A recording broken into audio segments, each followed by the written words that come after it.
First time admission ক্যান্ডিডেটদের অন্যতম বড় মাথা ব্যথা থাকে যে জিকে আর ইংলিশ, কারণ তারা হইতেছে গিয়ে মেইন সাবজেক্টগুলো পড়তে গিয়ে তারা এই জিকে ইংলিশটা ব্যাকআপ দিতে পারে না, বা তারা চিন্তা করে যে প্রত্যেকদিন টাইম দিব, বাট দিন শেষে দেখা যায় যে লাস্ট 1 মাস 2 মাস ছাড়া টাইম দেওয়া পসিবল হয় না। তো এই হেডেকটা অ্যাকচুয়ালি সেকেন্ড টাইম আমাদের জন্য অন্যতম একটা বড় অস্ত্র। কারণ ভাই দেখো, তোমার জিকে ইংলিশের আলাদা টাইম দেওয়ার একটা হিউজ সময় আছে। তুমি যদি 3 মাস বেশি পাও ফার্স্ট টাইমারদের থেকে, এই 3 মাসও মোর দেন এনাফ তোমার জিকেটাকে কভার দিয়ে ফেলার। সো মেইন প্রবলেম যেটা হয় সেটা হচ্ছে আমরা আবার সেম মানে সেকেন্ড টাইমাররা আবারও সেম ট্র্যাপে পড়ে, তারা হইতেছে গিয়ে আবারও হচ্ছে ফার্স্ট টাইমের মতো ঘুরতে ঘুরতে তারা জিকেটারে মানে ইগনোর করে ফেলে আর কি। তোমাকে আমি একটা জিনিস সিম্পলি দেখাই, দেখো এখানে আমি জাস্ট 3 মাসের প্ল্যান দিছি। এই 3 মাসের প্ল্যান তুমি যদি কমপ্লিট করতে পারো, তোমার যে পরিমাণ প্রোগ্রেশন হবে সেটা অ্যাকচুয়ালি তুমি মানে সেটার বেনিফিট কখন পাবা? 3 মাস পরে, যখন হচ্ছে গিয়ে তুমি তুমি ওই যে ফার্স্ট টাইমারদের সাথে আবার হচ্ছে গিয়ে কি করবা, অ্যাডমিশন জার্নিটা শুরু করবা। মানে ওরা যখন ওদের মতো আগাবে, তুমি যখন তোমার মতো আগাবা, তখন তুমি বেনিফিটটা বুঝতে পারবা। তো এই কেসে আমাদের, যদি তুমি 3 মাসের প্ল্যান করতে চাও, তোমার ডেফিনেটলি জিকে আর ইংলিশকে প্রতিদিন রাখা লাগবে। এই কথা তুমি যদি মানে এই নিজের কাছে প্রমিস না করতে পারো, তোমার ভিডিওটা দেখার আর সামনে দরকার নাই। তুমি যদি ফিল করো যে না ভাই আমি আমার মতো লাস্টের দিকে আবার প্রেশার নিয়ে পড়বো, পড়তে পারো। দেখো এখানে এত কিছু যে লিখছি, আমার লেখার সময় প্ল্যান মান্থলি প্ল্যানটা করার সময় ফিল হতেছিল এত কম, বাট দিন শেষে তুমি যখন এই জিনিসটাই লাস্টের দিকে নিয়ে ফেলবা, এই এত কমই তোমার সাগর হয়ে যাবে। আমরা একদম স্টার্ট করি শুরু থেকে। দেখো জিকের ক্ষেত্রে একটু সেন্সিটিভ হওয়া লাগবে, কারণ জিকে সবকিছু পড়া যাবে না। আন্তর্জাতিকের চিন্তা ভাবনা থাকবে। আমি কেন জিকে নিয়ে এত কথা বলতেছি, কারণ ধরো এই সরকার ফিল করছে যে জিকেতে নতুন কিছু অ্যাড করবো, আন্তর্জাতিক অ্যাড করলাম। ধরো তারা ফিল করছে যে স্পেশালি কোনো একটা জায়গায় হচ্ছে গিয়ে মানে ধরো আওয়ামী লীগের আমলে যেটা ছিল, বঙ্গবন্ধুর প্রতি এক্সট্রা হচ্ছে কি একটা ইয়া দিয়ে রাখছিল, মানে সিলেবাসটা বড় করে রাখছিল, এক্সপেকটেশন দিয়ে রাখছিল। সেম ভাবে এখানে যদি কোনো কিছু হয়, কোনো একটা স্পেসিফিক জায়গায় নিয়ে যদি হচ্ছে কি অনেক বেশি চিন্তা ভাবনা থাকে প্রশ্ন অ্যাড করার, ওইখানে তখন যেটা হবে তুমি একটু বার্ডেনে পড়ে যাবা। এখন এই বার্ডেনটা কমানোর জন্য আমরা কি করতেছি, আগে আগে বেসিক জিকে ক্লিয়ার করে রাখবো। এটার পরে বেসিক জিকেটা ক্লিয়ার করার পরে বাকি যে ওই যে 3 মাস যখন তোমার প্রিপারেশন নেবা, তখন এর জিকে তুমি যেমন ইচ্ছা পড়ো, সাম্প্রতিক পড়ো বা যা ইচ্ছা পড়ো। বাট আগে আপাতত আমাদের কি করা লাগবে, বেসিক জিকে কভার করা লাগবে। এপ্রিল, আমি মার্চ থেকে হিসাব করি নাই কেন, দেখো মার্চ থেকে তোমার যদি কি থাকে, বাকি সিলেবাস গুলা বা বাকি সাবজেক্ট গুলোর প্রেশার অনেক বেশি থাকে, তুমি ওইদিকে ফোকাস দাও। মার্চ তোমার দেখা লাগছে না, মার্চের আরো ধরো তুমি এই ভিডিও দেখার সময় 10 দিন আছে, ওই 10 দিন তোমার জিকে ইংলিশ পড়া লাগবে না, তুমি এপ্রিল থেকে শুরু করো, কোনো প্যারা নাই। এই দেখো এখানে আমার মেইন টার্গেট থাকবে জিকের ইতিহাস পুরোটা পড়া। ইতিহাস বলতে কি বুঝাইতেছি, আমরা যখন বাংলার ইতিহাস পড়ি, একদম বাংলার ইতিহাস যখন পড়ি, বাংলার ইতিহাস শুরু হয় কি দিয়ে? বাংলার ইতিহাস শুরু হয় বঙ্গ, পুণ্ড্র, গৌড়, ঠিক আছে, রাজ্য, তারপর হচ্ছে গিয়ে তোমার জনপদ, এগুলো দিয়ে, ঠিক আছে। ওই যে মহাস্থানগণ থেকে শুরু করবো, মহাস্থানগড় থেকে শুরু করে আমরা মৌর্য বংশ, সব বংশ পড়বো। পড়ে টোরে আমরা সুলতানি বংশে আসবো, মুসলিম শাসনে আসবো। সুলতানি বংশের পরে আমরা মোগল সাম্রাজ্য পড়বো। আমরা হচ্ছে মোগল সাম্রাজ্যের ওয়ার গুলো পড়বো, পানিপথ এর প্রথম যুদ্ধ, তৃতীয় যুদ্ধ, তৃতীয় যুদ্ধ পড়লাম। তারপরে মোগল পড়ার পরে আমাদের কি আসবে, ইংরেজ শাসন আসবে। ইংরেজ শাসন ওভারঅল কভার করার পরে পাকিস্তান শাসন আসবে। পাকিস্তান শাসনের পরে তো অ্যাকচুয়ালি হচ্ছে মুক্তিযুদ্ধ। তো আমরা এখানে পাকিস্তান শাসনের আগ পর্যন্ত, পাকিস্তান শাসন আমলের আগ পর্যন্ত, পাকিস্তান শাসন আমলের আগ পর্যন্ত পড়ে রাখবো এখানে, মানে 1947, 47 না অ্যাকচুয়ালি, সরি 1947 পর্যন্ত পড়তে পারো বা 52 পর্যন্ত পড়তে পারো, ব্যান্ডার করো।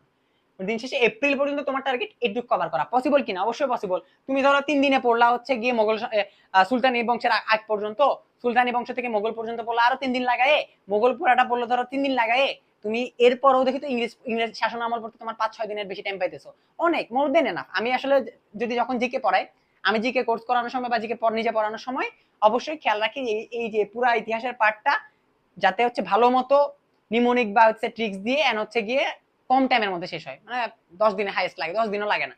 তো অ্যাকচুয়ালি ইতিহাস সম্পূর্ণ করা কোনো ব্যাপারই না। এটার পরে আমরা মেতে মুক্তিযুদ্ধকে অনেক বেশি ফোকাস দিয়ে পড়বো। তুমি তো জানো মুক্তিযুদ্ধে কি বাদ দেওয়া লাগবে, কি বাদ দেওয়া লাগবে না।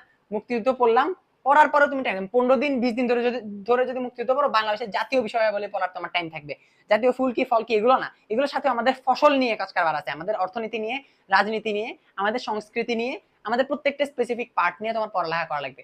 10 দিন মোর দিন না। তুমি যদি এখানে 10 দিন দাও, তুমি যদি মুক্তিযুদ্ধে 20 দিন দাও, মুক্তিযুদ্ধ অলরেডি তুমি অনেক কিছু জানো, তোমার বেসিক আগা থেকে গোড়া থেকে পড়া লাগবে না, 11টা সেক্টর তুমি অনেক কিছু জানো। তো যেহেতু অনেক কিছু জানো, ভাস্কর্য মাস্কর্য অনেক কিছু নাম টাম জানো, মুক্তিযুদ্ধ পড়তে 20 দিনের কম লাগবে না। সরি 20 দিনের বেশি লাগবে না, জাতীয় বিষয় হলে পড়তে 10 দিনের বেশি লাগবে না। এই সবগুলো তুমি কই থেকে পড়বা? তুমি রেটিনা ডাইজেস্ট থেকে পড়তে পারো। আমি রেটিনার প্রতি বায়াস মানে বায়াস হচ্ছি না, বাট রেটিনা ডাইজেস্ট সুন্দর। রেটিনা ডাইজেস্ট যদি না পড়ো, তুমি যে কোনো একটা বই ধরো হচ্ছে গিয়ে খন্দকার জিকে, জুবায়ের জিকে, আরো কি কি আছে MP3, ওগুলো ফলো করতে পারো। আমি আমার মতো একটা বলছি রেটিনা, এরপর তুমি বাকিগুলো সলভ করতে পারো, সমস্যা নেই। এর পাশাপাশি আমরা করব কি, আমরা শেষ ধরো মে শেষ, যখন জুনে আসছি স্বাস্থ্য আর বাকি কি কি টপিক আছে। স্বাস্থ্য নিয়ে আমি কিন্তু একটা ক্লাস দিছিলাম, খেয়াল করিও, তোমরা ফার্স্ট টাইমে হয়তো করছিলা ক্লাসটা। যারা করছিলা তারা অনেক বেশি উপকৃত হয়েছে, কারণ এখান থেকে দুইটা এমসিকিউ আসছিল, একটা তো ডিরেক্ট আসছে, একটা ইনডিরেক্ট আসছে। তো স্বাস্থ্য থেকে আমরা এমসিকিউ পাবো। ওই ক্লাসে আমি যেটা করাইছিলাম ওটাও যদি আবারও করো 90% কভার হয়ে যাবে। স্বাস্থ্য যদি আরো কিছু এক্সট্রা লাগে আমি এড করে দেবো। স্বাস্থ্যের পাশাপাশি আমরা পড়বো জুলাই আন্দোলন, যদিও জুলাই আন্দোলন থেকে মনে হয় না প্রশ্ন দিবে। সাথে আমরা এই যে রিসেন্ট বেশ কিছু জিনিসপাতি পড়তে পারি। দেখো এখানের মাঝামাঝি আমরা কিন্তু রিসেন্ট বেশ কিছু পড়বো। 21 পদক দেওয়া হয়েছে, স্বাধীনতা পদক দেওয়া হয়েছে, কে পাইছে, কারা পাইছে, কেন পাইছে, একটু ডিটেলসে পড়ালেখা করবা, ঠিক আছে? বেশিক্ষণ লাগবে না। এগুলো তোমার সাম্প্রতিকের জন্য একটু পড়ালেখা করা লাগবে, নাহলে তোমার সাম্প্রতিক তো অত বেশি ডিটেলসে পড়তে বলতেছি না। সো এইভাবে আসলে কি অ্যাকচুয়ালি আমরা ফার্স্ট টাইমারদের থেকে মাচ ওয়ে আগায় থাকবো, ঠিক আছে? তো তুমি যখন বাদের থেকে মাচ ওয়ে বেটার, ডেফিনেটলি তুমি তোমার একটা বার্ডেন ছাড়া তুমি তোমার প্রিপারেশনটা শুরু করতে পারবা পরবর্তীতে। তো এখন এখানে আমরা ইংলিশে যদি দেখি, দেখো ইংলিশে আমরা ডেফিনেটলি ভাগ করে দিছি, পার্টস অফ স্পিচ সবচেয়ে বড় জ্ঞান লাগে, ঠিক আছে? পার্টস অফ স্পিচ তুমি এক মাসে শেষ করতে পারবা না, আমি ডেফিনেটলি জানি, কিন্তু এই এক মাসের পাশাপাশি আমি একটা ভোকাবুলারি পার্টও রাখছি। দেখো এটা হচ্ছে ভোকাবুলারি পার্ট, আর এটা হচ্ছে গিয়ে তোমার হচ্ছে গ্রামারের পার্ট, ঠিক আছে? গ্রামার ভোকাবুলারি একসাথে মিলাই পড়লাম, বা হচ্ছে গিয়ে আমরা ভাগ ভাগ করে পড়লাম, যেভাবেই পড়ি না কেন দুইটা হচ্ছে গিয়ে আমার সাইমultaneously যাইতে হবে। সাইমultaneously যাইতে হলে আমার এখানে অ্যাপ্রোপ্রিয়েট প্রিপোজিশনটা রাখা লাগবে ভোকাবুলারি পার্ট হিসেবে। 5টা 10টা যতটা পড়ো না কেন, আমার ভোকাবুলারি নিয়ে মেইন প্রবলেম দেখি পোলাবাইনের যেটা, যে ভাই ভোকাবুলারি থেকে কমন তো আসবে না, পড়ে গেলাম, তো তুমি পড়ে নিজের কাছে ক্লিয়ার থাকো না, ওসিডি রাতের বেলা ফিয়ার অফ মিসিং আউট আসবে, এগুলো দরকার আছে, পড়ো, যদি কমন আসে আল্লাহর রহমতে ভালোই। এরপরে পার্টস অফ স্পিচের পরে আমরা টেন্সটাকে আলাদা করে ফোকাস দিব পরের মাসে, বা এখানে পার্টস অফ স্পিচ অনেক কিছু বাকি থাকবে, সেটার সাথে এটা অ্যাড করবা। এবং তোমার মেইন টার্গেট থাকবে প্র্যাকটিসের ক্ষেত্রে, মানে ইংলিশ তো মেইনলি প্র্যাকটিসের উপর। আমি যখন পার্টস অফ স্পিচ সলভ করতাম, আমি ধরো হচ্ছে অ্যাডভার্ব পড়ছি, অ্যাডভার্বারে আমি যদি 100-150 কোশ্চেন সলভ না করি আমার শান্তি লাগতো না। কারণ তুমি ধরো 100টা কোশ্চেন সলভ করতেছো সেম ক্যাটাগরির বিসিএস এর, বা এখানে সলভ করতে করতে তোমার এক ঘে লাগবে, সেম তো লাগতেছে, পারতেছি, তুমি করে দেখবা 100টার পরে হইতেছে হঠাৎ করে অ্যাবনর্মাল কোশ্চেন, তো অ্যাবনর্মাল কোশ্চেন গুলো তো সলভ করতে হবে না। আচ্ছা সরি, একটু হইতেছে ভিডিওটা পজ করা লাগছিল। আচ্ছা দেখো, তো জুন অ্যাকচুয়ালি মানে সরি এর আগে আমরা কি করছি, এর আমরা টেন্স এন্ড হইতেছে গিয়ে আদার্স হচ্ছে বিসিএস কোশ্চেন এন্ড হচ্ছে গিয়ে ভার্সিটি কোশ্চেন গুলো 15টা করে সলভ করলাম আগে পরের মাসে। এন্ড দেন লাস্ট মান্থ যেটা, সেখানে তোমার কি করা লাগবে, কোশ্চেন ব্যাংক সলভ করা লাগবে, অ্যাপেক্স মাস্টার যেটাই হোক না কেন, সেটা তোমার যেটা বেটার লাগে, যে প্রশ্ন কম লাগতেছে বা হোয়াট এভার যেটা সুবিধা লাগে সেটা। দেন হচ্ছে গিয়ে এক্সাম হচ্ছে গিয়ে তোমরা দিতে পারো, বিভিন্ন এক্সাম ব্যাচ থাকে। তারপর হচ্ছে গিয়ে এক্সাম ব্যাচ বাদ দাও, তোমার হচ্ছে চর্চার মতো যে ওয়েবসাইট গুলো আছে ওগুলো থেকে এক্সাম দিতে পারো।